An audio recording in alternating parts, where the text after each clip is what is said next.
നമസ്കാരം. അജ്ഞാതർ പാകിസ്ഥാനിൽ പൂണ്ട് വിളയാടുകയാണ്. ഭാരതത്തിന്റെ ശത്രുക്കൾ അജ്ഞാതരാൽ വെടിയേറ്റ് കാലപുരിക്കയക്കപ്പെടുന്ന കാലമാണിത്.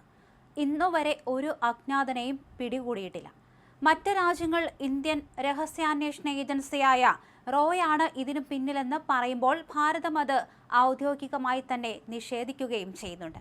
പക്ഷേ ഇന്ത്യക്കെന്ന് ഇസ്രായേലിന്റെ മൊസാദിനോട് കിടപിടിക്കുന്ന വലിയൊരു ചാരശൃംഖലയുണ്ട് എന്നത് പരസ്യമായ രഹസ്യമാണെന്ന് പലരും പറയുന്നുണ്ട്. ദ ടെലിഗ്രാഫും ടൈംസ് ഓഫ് ഇന്ത്യയും അടക്കമുള്ള മാധ്യമങ്ങൾ പലതവണ ഇതേക്കുറിച്ച് എഴുതിയിട്ടുണ്ട്. പക്ഷേ ഇന്ത്യയുടെ അജ്ഞാത രക്ഷകർ പാകിസ്ഥാനെ പോലുള്ള ശത്രു രാജ്യങ്ങളിൽ എങ്ങനെ പ്രവർത്തിക്കുന്നുവെന്ന് നമുക്കാർക്കും അറിയില്ല. സത്യം ചിലപ്പോൾ കെട്ടുകഥയേക്കാൾ ഭീകരമായിരിക്കും. ഓരോ ദിവസവും ഇത്തരത്തിൽ ഭീകരർ കൊല്ലപ്പെടുന്ന കാഴ്ചയാണ് കാണുന്നത്. പാക് ഭീകര സംഘടനയായ ലഷ്കർ ഇ തൊയ്ബയ്ക്ക് വീണ്ടും തിരിച്ചടി. വിദ്യാർത്ഥി വിഭാഗം നേതാവും ഇപ്പോഴിതാ കുഴഞ്ഞു വീണ് മരിച്ചു. സോഷ്യൽ മീഡിയ തലവൻ അദീൽ അസ്ലാമാണ് മരിച്ചത്. ഹൃദയാഘാതമാണ് മരണകാരണമെന്നാണ് റിപ്പോർട്ടുകൾ. പക്ഷേ യഥാർത്ഥ മരണകാരണം ഇതുവരെ പുറത്തു വന്നിട്ടില്ല. Lahore university of engineering and ടെക്നോളജിയുടെ മറവിൽ പ്രവർത്തിച്ചിരുന്ന ലഷ്കർ ഇ തൊയ്ബയുടെ വിദ്യാർത്ഥി വിഭാഗമായ ഇസ്ലാമി ജമായത്ത് ത്വലബയുടെ മുഖപത്രം അബ്ദാർ ഇ ത്വലബയുടെ ഡെപ്യൂട്ടി എഡിറ്ററാണ് ഇയാൾ. ഇന്ത്യക്കെതിരെ പ്രവർത്തിക്കുന്ന ഈ ഭീകരരൊക്കെ തന്നെ ഇത്തരത്തിൽ വിഷം കഴിച്ചും അല്ലെങ്കിൽ അജ്ഞാതരാൽ കൊല്ലപ്പെട്ടുമൊക്കെ പല കാരണങ്ങളാലാണ് മരിക്കുന്നത്. എന്നാൽ ഇതിനൊക്കെ പിന്നിൽ പലരും പ്രവർത്തിക്കുന്നുണ്ട് എന്ന് പറയുന്നുണ്ട്. ഇതൊന്നും പാകിസ്ഥാന് മനസ്സിലാകുന്നില്ലായിരുന്നു. ഇന്ത്യക്കെതിരെ വ്യാജ വീഡിയോകൾ നിർമ്മിച്ച് പ്രചരിപ്പിക്കുക, സാമൂഹിക മാധ്യമങ്ങളിലൂടെ ജിഹാദി ആശയങ്ങൾ പ്രചരിപ്പിക്കുക, യുവാക്കളെ തീവ്രവാദ ആശയങ്ങൾ കുത്തിവെക്കുക എന്നിവയാണ് ഈ മരിച്ച അദീൽ അസ്ലമിന്റെ പ്രധാന ജോലി. ഡൽഹിയിൽ അടുത്തിടെ നടന്ന പ്രതിഷേധങ്ങൾക്ക് ഇന്ധനം പകരുന്ന തരത്തിൽ സോഷ്യൽ മീഡിയ പോസ്റ്റുകൾക്ക് പിന്നിലെ അദീൽ അസ്ലമിനും സംഘത്തിനും പങ്കുണ്ട് എന്നാണ് പുറത്തുവരുന്ന വിവരം. എന്തായാലും പാകിസ്ഥാനിലും പാക് അധീന കശ്മീരിലും ലഷ്കർ ഇ തൊയ്ബയുമായി ബന്ധമുള്ളവർ ദുരൂഹ സാഹചര്യത്തിൽ കൊല്ലപ്പെടുന്നത് തുടരുകയാണ്.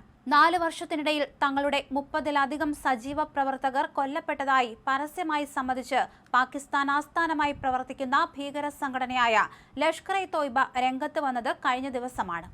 ഭീകര സംഘടനയുമായി ബന്ധമുള്ള റിസ്വാൻ ഹനീഫിന്റെ വെളിപ്പെടുത്തലുകൾ ഇപ്പോൾ സാമൂഹിക മാധ്യമങ്ങളിൽ വ്യാപകമായി തന്നെ പ്രചരിക്കുന്നുണ്ട്. അടുത്ത കാലത്ത് ലഷ്കർ ഇ തൊയ്ബ നേരിട്ട തിരിച്ചടികളുടെയും നഷ്ടങ്ങളുടെയും വ്യക്തമായ സ്ഥിരീകരണമാണ് ഈ കുറ്റസമ്മതം. അജ്ഞാത തോക്കുധാരികളെ ഉപയോഗിച്ച് ഇന്ത്യൻ രഹസ്യാന്വേഷണ ഏജൻസികളാണ് ഈ കൊലപാതകങ്ങൾക്ക് പിന്നിലെന്ന് ഹനീഫ് തന്റെ പ്രസംഗത്തിൽ പറയുന്നു.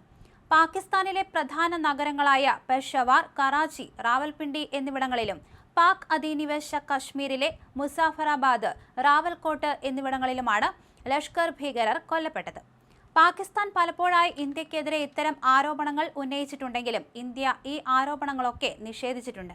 പാക് അധിനിവേശ കശ്മീരിൽ തങ്ങളുടെ പ്രവർത്തകർക്ക് സമാധാനത്തോടെയും ശാന്തതയോടെയും ജീവിക്കാൻ കഴിയുന്നില്ല എന്നും ഇന്ത്യൻ ഏജന്റുകൾ തങ്ങളുടെ ആളുകളെ വധിക്കുകയാണെന്നും ഹനീഫ് അവകാശപ്പെടുകയും ചെയ്തു. അതേസമയം പാകിസ്ഥാൻ തലസ്ഥാനമായ ഇസ്ലാമാബാദിൽ നിരോധിത ഭീകര സംഘടനയായ ലഷ്കർ ഇ തൊയ്ബയുടെ മുതിർന്ന കമാൻഡറെ കഴിഞ്ഞ ദിവസവും ഇത്തരത്തിൽ ദുരൂഹ സാഹചര്യത്തിൽ മരിച്ച നിലയിൽ കണ്ടെത്തിയിരുന്നു.